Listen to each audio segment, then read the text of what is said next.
An 18-year-old man is shot by cops. The next day, the father runs over the deputy. The internet is ablaze. Call it retaliation, rage, resistance. But one thing is for sure, this isn't just a crime story. It's a multi-generational scream. And when the father walks into the court, dozens of officers pack the whole entire room. Just stare him down like it's a showdown. Message sent, but was it the wrong message? This isn't about justice anymore. We are smack dead into a hurricane of America's ills colliding once again, featuring the good old institutional rot and decay. I'm Jerome Hill, and with me is retired Sheriff Victor Hill, and we're your hosts of Hill of Justice. Two brothers, sons of a Navy SEAL. Jerome Hill, a former Baltimore PD officer and narcotics detective. Victor Hill, the former sheriff of Clayton County and author of Vigilante Sheriff. Now, they've joined forces to break down the hottest topics in law enforcement and beyond on the Hill of Justice. So, what we have here in Cincinnati on May 1st is officer shoots an 18-year-old boy by the name of Ryan Hinton during a stolen car chase. We've been through plenty of those. So, allegedly, the cop says he pointed the gun at him. The body cam shows the officer shout, "Gun, gun," okay? And then he fired. Ryan dies on the scene. Okay, let's start with Ryan first. You chase a kid down for a stolen car. It's a foot pursuit.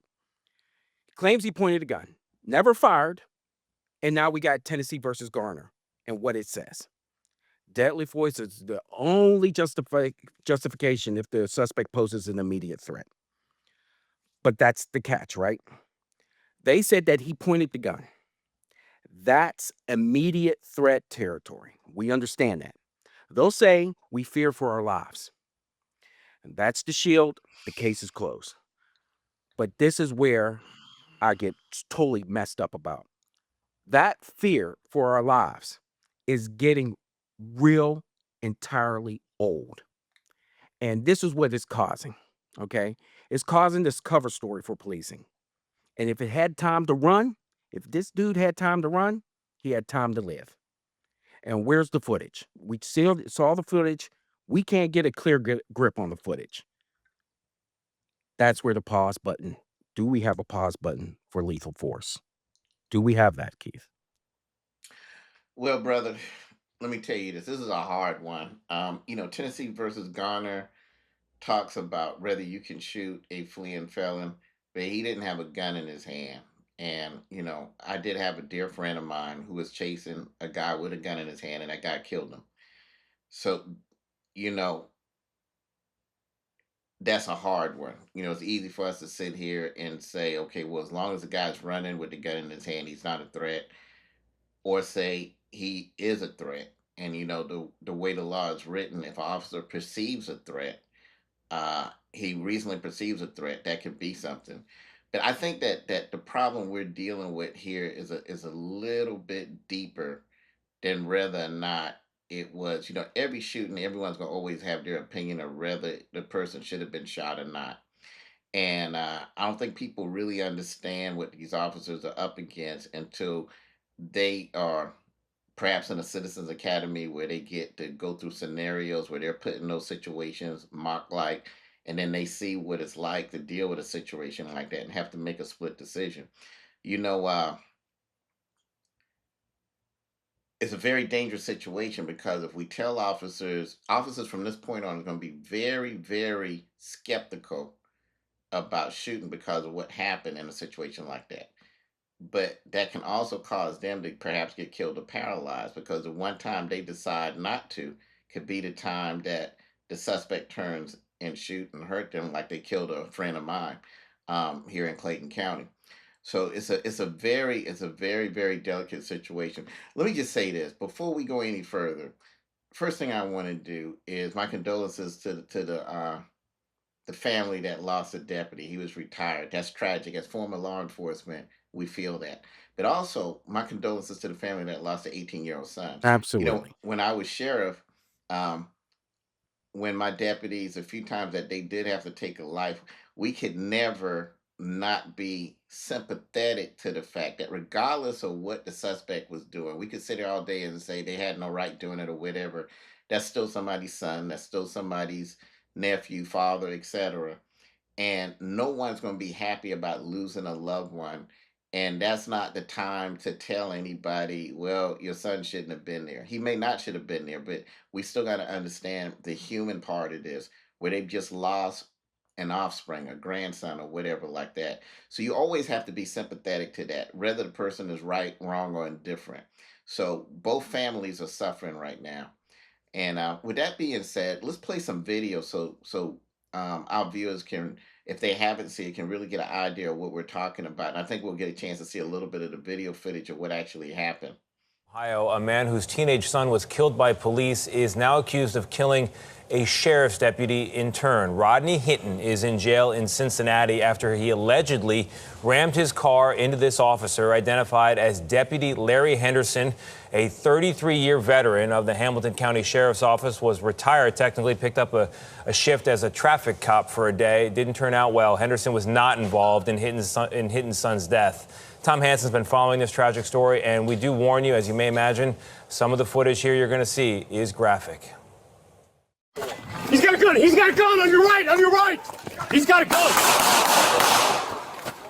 2 hours after watching this body cam video of officers shooting and killing 18-year-old Ryan Hinton after a police chase, officials say his father, Rodney Hinton, got into his car and purposefully drove into a sheriff's deputy directing traffic on graduation day near the University of Cincinnati, killing him. He was so well liked and so well known. We are so deeply saddened. Sheriff's deputies packed a courtroom Saturday as Rodney Hinton was charged with aggravated murder.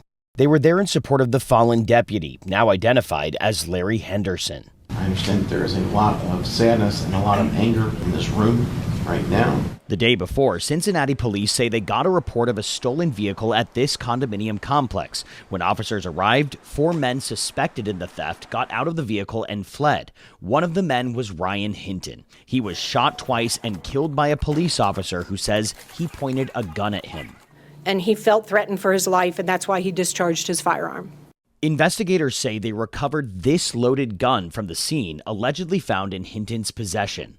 Lawyers for the family say the next day, Rodney Hinton appeared distraught watching the body cam footage with police. After the meeting, that was the last time they heard from him. The Hinton family says they are devastated for the family of the officer who was killed. The officer was just out doing his job, directing traffic. Now, Deputy Henderson had recently retired but continued to work as a special deputy. Rodney Hinton is being held without bond. His public defender says he has no felonies on his record, and this was an emotionally charged situation. His next hearing is set for tomorrow, guys. All right, so let's talk about the problem here. Let me tell you what really upsets me about this. We could go on and on whether it was a justifiable shooting or not. You know, we weren't there. We can't say 100% the officer wasn't in fear of his life, and we can't say 100% that he was. That's something that's going to have to be investigated. And I don't want us to go back and forth on the guy shouldn't have been there with a gun. I think we already know that. Let me tell you what the real problem, if we want to talk about how this thing really exploded.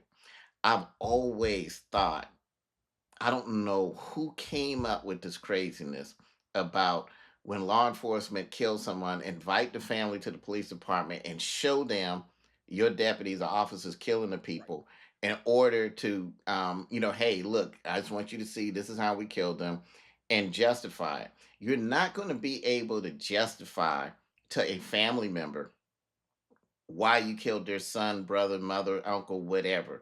It's just too many emotions there. They're never going to agree with that. I don't know who in this new age of community policing and so-called transparency, which is really a lie, of saying, okay, well, we're going to invite the family down and we're going to sit with them. You know, I was asked about that at a certain time in my career, and I told them absolutely not. That's not a good idea at all. Am I saying the family shouldn't see the video? I'm not saying that. If that's something they want to see, perhaps, but that's probably something that they need to see with their attorney, their pastor. It needs to be in a family environment. I was just about to say that. Right. Because Yeah. you can't do that. Right. You Suppose can't do he that. got violent with them right there while they're sitting in the room. This And is where Cincinnati fucks up. right. Cincinnati PD messes up so bad on this situation because the reason why they're doing it, Keith, is because of this. Back in the 80s, 90s, and the aughts, okay, they had so many police shootings of African American men. So there was a consent decree. And this is why they're doing it now. That's the only reason why. Now, for full transparency, they're bringing them up, the families, to see the video within a 48 to 24 to 48 hour range. The stupidity, and let me even go beyond and back on that because we do definitely got to get back on that. The fact of the matter was that they invited this family to see the tape. No grief counselors, as you said, no priest, no nothing. Of course, they're going to be shocked. They're not like you and I. They're not like other officers or other detectives or other seasoned individuals that could take a look at it, contextualize what they see on screen, and go ahead and make a reasonable assumption or offer a bunch of empathy. They don't do that. And so, of course, and then when they see it, they don't see an actual gun being pointed at the officer. And that goes back to Tennessee versus Gardner. For those that don't know, in 1973, excuse me, 1974, you had a 15-year-old boy running from a Memphis, Tennessee police officer. He just burglarized a structure and he's running. Officer gives chase. The 15-year-old jumps onto a fence or a structure or wall and is trying to flee. The officer shoots him in the back and kills him. So that's that the Supreme Court ruled after, since 1974, it's matriculated all through the court systems up until that time, until 1985. Guess what you can do until 1985? You can shoot a felonious suspect in the back up until 1985. Jerome, I got to interrupt you on that. That's true, but there's a caveat to that. The Supreme Court also said that you can shoot if they're a threat to others or a threat to you. So when Correct? you put a gun in the person's hand, that changes the game a little bit. Now, again, I'm not trying to justify the officers.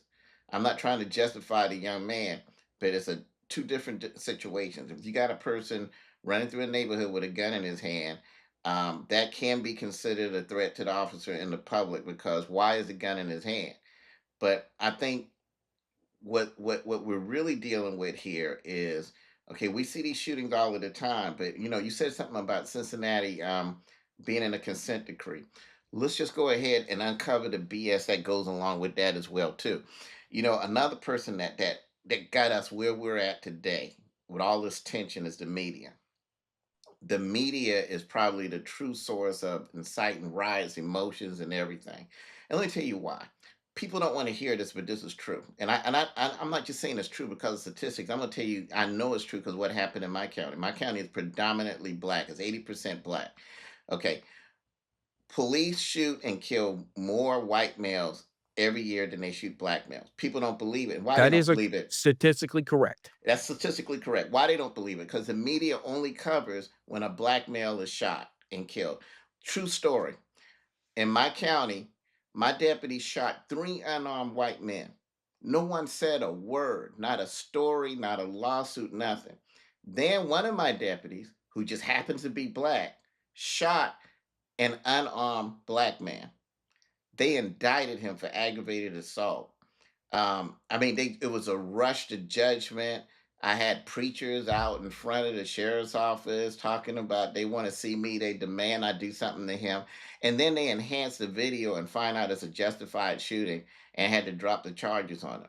So the media puts all of these falsities out there, or they show just enough to incite emotions and got people believing something that's not 100% accurate.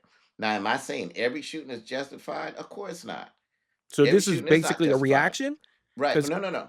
No, no. But what I'm saying is this is by putting out that type of stuff, by the media putting out certain things, it makes the situation worse than it actually is. Let's fast forward for an example. It's not just the media, but the people who want to be on the media. Like this courtroom scene. This would have been much better as a Zoom hearing. Why put him and his family in that position? Why create this what we call perp walk? You know what a perp walk is? A perp walk is officers like that because they want you to see them on TV walking with a suspect in or out of the police station. It serves absolutely no purpose other than for them to be on on TV. So a bunch of them staring at him, what's that's going to do? Nothing. Well, But yeah, I'll talk everybody about that wants this later. hype for the media. The media Mhm. wants to be there, so let's put the show on for them. And you make a situation worse than it actually is. Just like you're sitting in Florida right now, and I'm sitting in Atlanta. He could have been sitting at the jail getting his hearing. The judge could have been there. The media could have covered them if they want, but they want to put on this big production. And these big productions create emotions and create a volatile situation. So, two dumb things that they did, and I hate criticizing law enforcement, but it is stupid. Number one, bringing the family to show them, hey, this is why we killed your son. Even if you're justified, no one's going to agree to that. Okay, they just not. I've I'd be never still pissed. Right. yeah, exactly. And I've never arrested or fired anybody and sat down and told them why I'm arresting you and why I'm firing you, and they like me. They still hate me to this day. So you're sure not going to get anyone that's going to agree and love you for killing their son. So that shouldn't have happened. That should have handled different. The courtroom should have never handled that happened. That should have been a Zoom hearing for safety, for security. But because we're so in love with media and trying to run around and play community cop and transparent, this is the type of dumb craziness you see. I agree. But here we got the problem with generational trauma. So you brought back on the first point saying, "Hey, guess what? This is bananas. Statistically, there's more white men being shot by police than there is black males, right?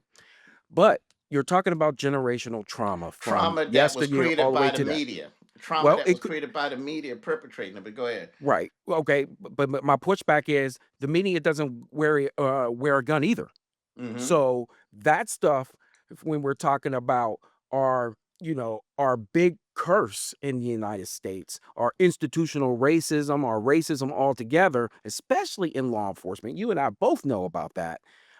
This is what it was born out of. And people have a distrust. Like black people have a distrust of the medical system. And because of certain things that happened to them as they went their grandfathers and their fathers, and now they pass it off to their sons. Hey, be careful! Don't go do this. Don't go do that. This is the same type of issues that we have over and over because trauma breaks people.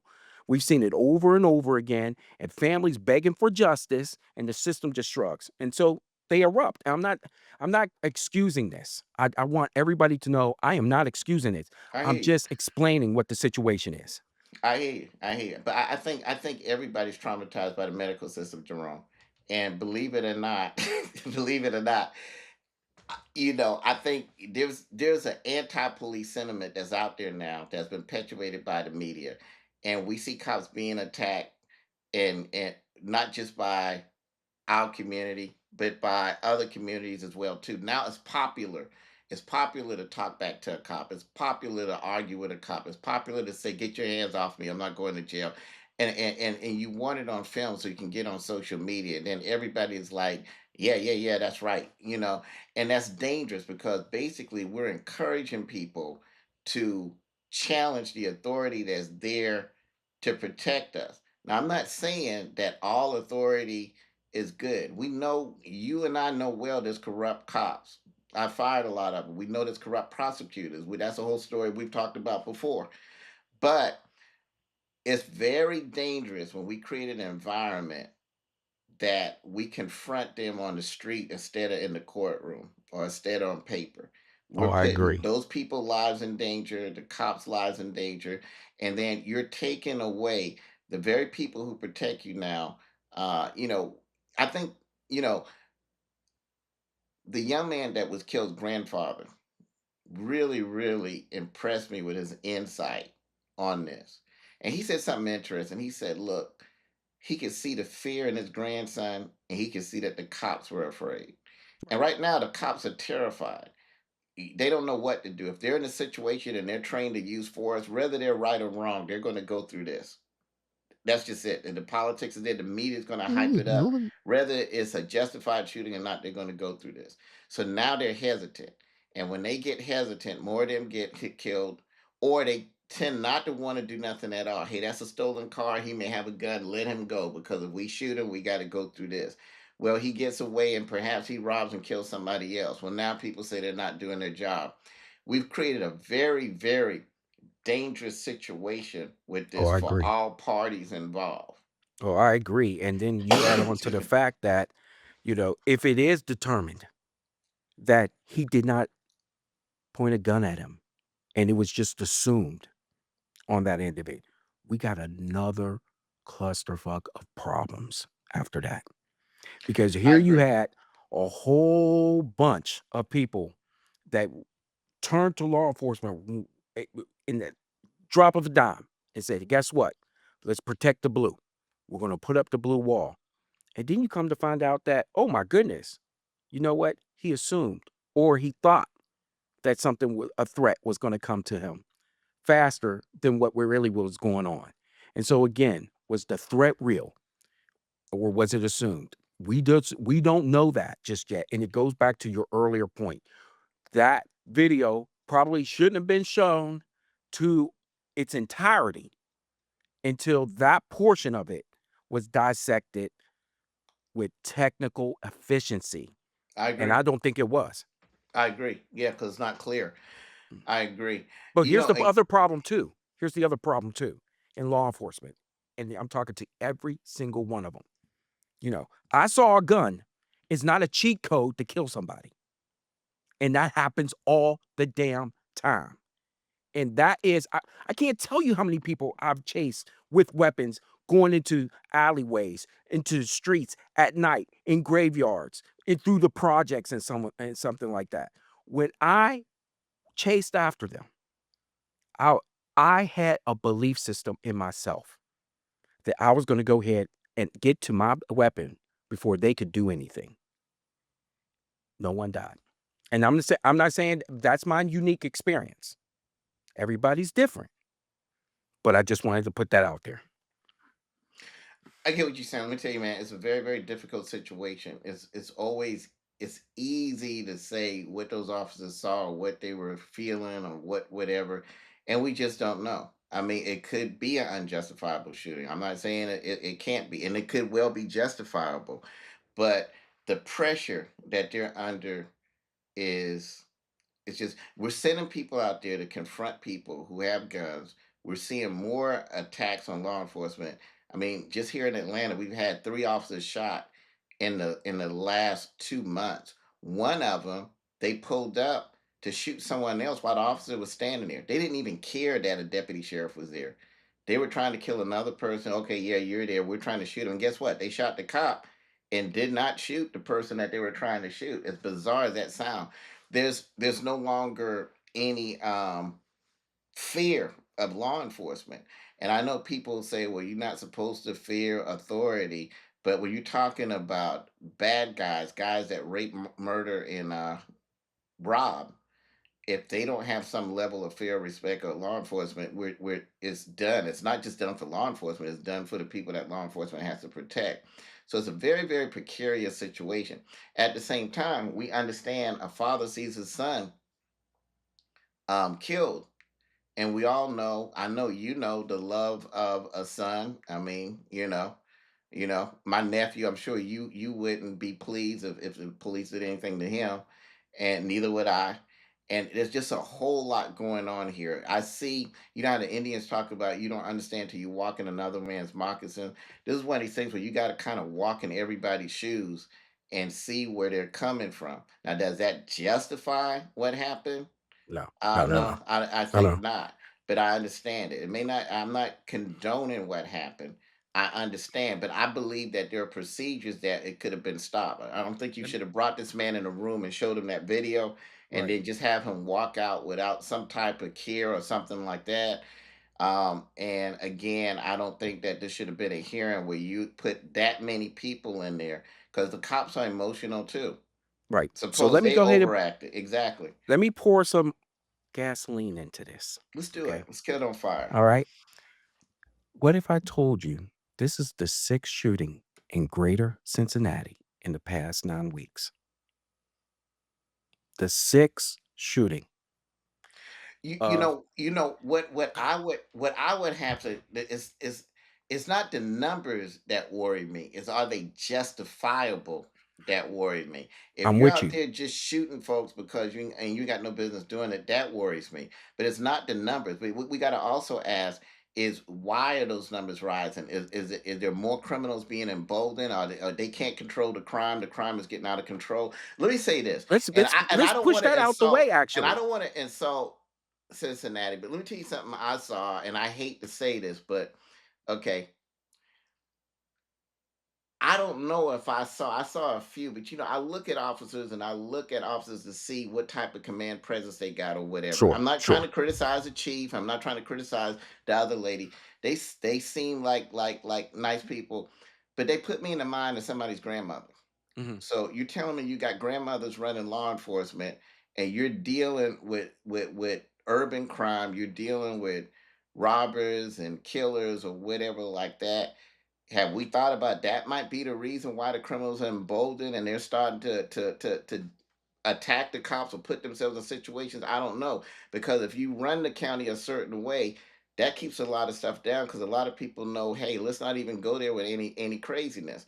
But I didn't see that type of command presence from them. And I'm not talking about abusive presence. I'm talking about command presence. And I mean, I don't, you know, when you see stuff like that, criminals are not afraid of grandmothers. They're just not. And I think Right, we right. got to think about that before we put grandmothers in charge of a group of people who's in charge of protecting us. Well, I will tell you this: that I know some badass women out here that could get that job done. Oh That's yeah, one. I mean, oh yeah, Eh, Ronda Rousey for one. Yeah, Yeah, I yeah. can go ahead and tell you that. But I can forget about all that.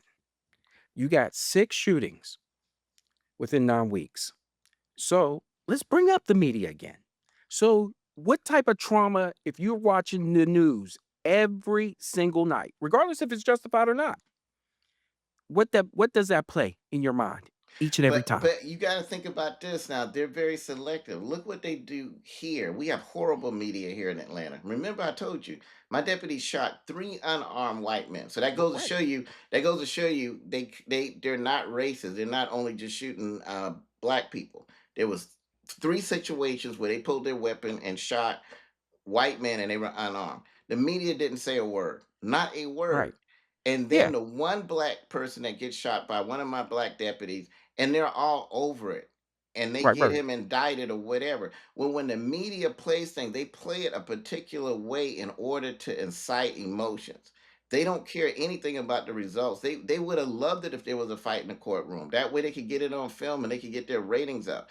They don't want to they want to lead the question. Is it Yeah, they justifiable or want it not? sensationalized. I They get that. sensationalize it, and Right. that has a lot to do with the trauma in the African American community. I'm not saying that the trauma is completely unwarranted. I'm not saying that at all. I'm not saying there's not racism. You and I both know there's racism in law enforcement. I'm Absolutely. not I'm not minimizing none of that, but I'm telling you that the problem is very well perpetuated by the media. They're the catalyst for riots. They're the catalyst for a whole lot of stuff by the way they report things. They're the catalyst for trying cases before they even get to court. So most people can't even get a fair trial when they get to court. Right. And there are a lot of the problems. So a lot of trauma. If every time you cut on your TV and all you see is black male shot, but they never cover all of these white males are getting shot, then who wouldn't believe it? I'm I I'm thought with it you. was true until I actually became sheriff and saw what happened in my county, which is a predominantly black county. 80% of the people in my county are African American. Yeah. And I'll even go a little bit further than that. I've seen some of my white brothers and sisters in arms going up to a suspect because they're white and not thinking that they're a threat, and they get their head blown off Yes. because they're not paying attention, and they see one thing being a threat and then the other one not. And unfortunately, Jerome, that's not just our white brothers in blue, black as well too. I Yeah, mean, they, true.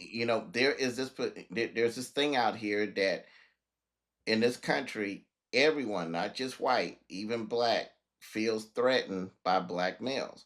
I Mhm. was at a group discussion and I had a group of elderly black women, and they weren't bragging about it, but they say, yeah, well, if we do see a group of black males together, they admit it, we do kind of hold our purses tighter because that's the perception there. So it's not all Right. on white people. Right, right, right. It's I it get that. and then again we get back to the media. Mhm. The media perpetuates a certain thing. There's certain things that perpetuated in the media, from gangster rap to whatever else, that got us where we're at today. I'm not criticizing gangster rappers, but Right. what I'm saying is when you see a whole lot of things put out in the media and you see only this, then you tend to think, well, and that's how we came up with all these dancing videos that you see the police doing. Well, black people like to dance, so maybe if we can dance with them, they'll like us, you Yeah, know. that's And something every altogether. and Yeah. everybody black can't necessarily dance. All right, Keith, this is getting a little bit heated, okay? So Very let's just heated. go ahead and take a break, okay? And let's finish this up in part 2. I think that'll be best. Let's do that.